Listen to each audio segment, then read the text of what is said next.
Bonjour et bienvenue. Aujourd'hui, on va partir d'un objet tout simple, une bougie, pour explorer une idée assez fondamentale en science, le fait que chaque mesure, au fond, n'est jamais qu'une bonne estimation. Allez, c'est parti. Alors, la question de départ, elle a l'air toute simple, non? On prend une bougie, on l'allume, ça dégage de la chaleur, donc de l'énergie.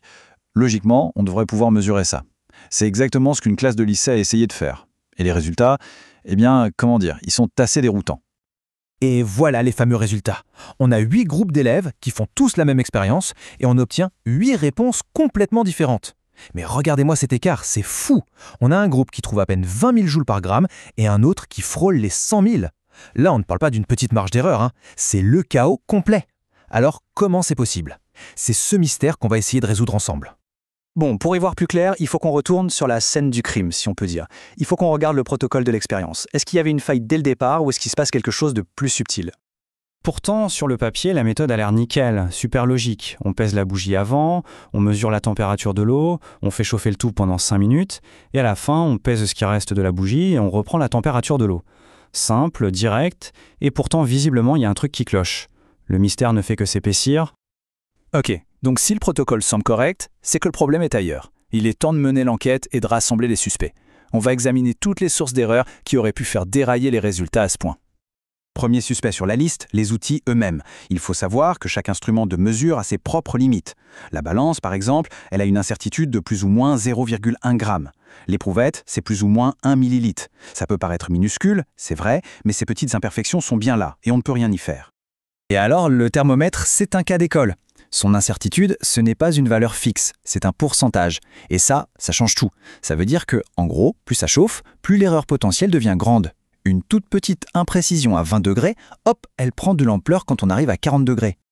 Allez, on passe au suspect numéro 2, un facteur qu'on a tendance à oublier, l'élément humain. Parce que c'est un fait, même avec les meilleures instructions du monde, 2 personnes ne feront jamais un geste exactement de la même manière.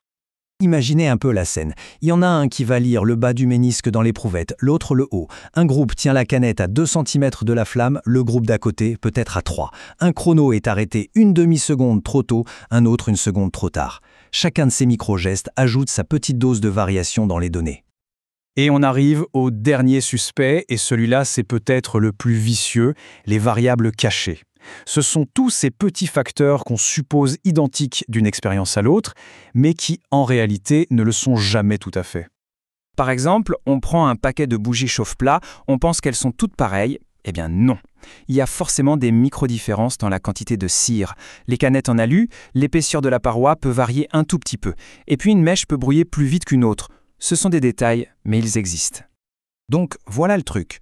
Si on prend chaque source d'erreur séparément, l'incertitude de la balance, la façon de lire le niveau d'eau, la petite différence d'épaisseur de la canette, eh bien, pris séparément, chaque petit truc a l'air de rien. On serait tenté de se dire « bof, c'est pas grave ». Oui, mais voilà, rien de tout ça n'arrive seul. Toutes ces minuscules imperfections, toutes ces petites variations humaines et ces variables cachées, elles s'accumulent, elles s'additionnent les unes aux autres. Et tout ça, ça crée une véritable cascade d'incertitudes qui explique ce bazar total dans les résultats finaux. Alors, on fait quoi? On baisse les bras? Si chaque mesure est imparfaite, comment est-ce que la science peut bien avancer? Non, bien sûr que non. C'est là que la science sort ses outils de détective, les statistiques. Ce sont elles qui vont nous aider à trouver un signal cohérent au milieu de tout ce bruit. Le premier outil, celui que tout le monde connaît, c'est la moyenne. L'idée est simple, plutôt que de se fier à une seule mesure, on en fait plein, et on calcule la moyenne de tout ça. Ça permet de lisser un peu les erreurs qui partent dans tous les sens, et ça nous donne la meilleure estimation possible de la vraie valeur, celle qu'on cherche. Concrètement, dans notre expérience, regardons les températures de départ de l'eau. Elles allaient de 20,4 à 22,9 degrés. En faisant la moyenne de tout ça, on tombe sur 21,1 degrés Celsius. Voilà notre meilleure estimation pour la température de départ. C'est la valeur la plus représentative pour tout le monde. Sauf que la moyenne, ça ne suffit pas. On a besoin d'un deuxième outil, l'écart-type.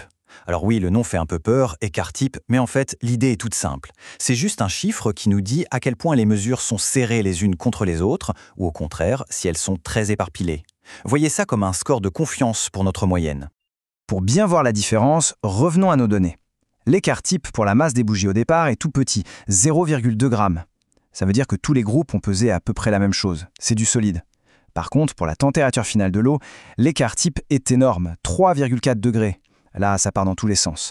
Ça nous dit tout de suite que la mesure de la masse était bien plus fiable que celle de la température. Alors, Quelle est la morale de cette histoire de bougie? Ce n'est pas du tout une histoire d'échec. C'est en fait une illustration parfaite de la science en action qui nous enseigne une leçon hyper importante. Il faut apprendre à accepter l'incertitude. Et ça, c'est vraiment le point le plus important à retenir. La bonne science, ce n'est pas de prétendre qu'on peut atteindre une précision parfaite, absolue, c'est tout simplement impossible. La bonne science, c'est de reconnaître que l'incertitude existe, de la mesurer avec des outils comme les quarts-types et de l'intégrer dans les conclusions.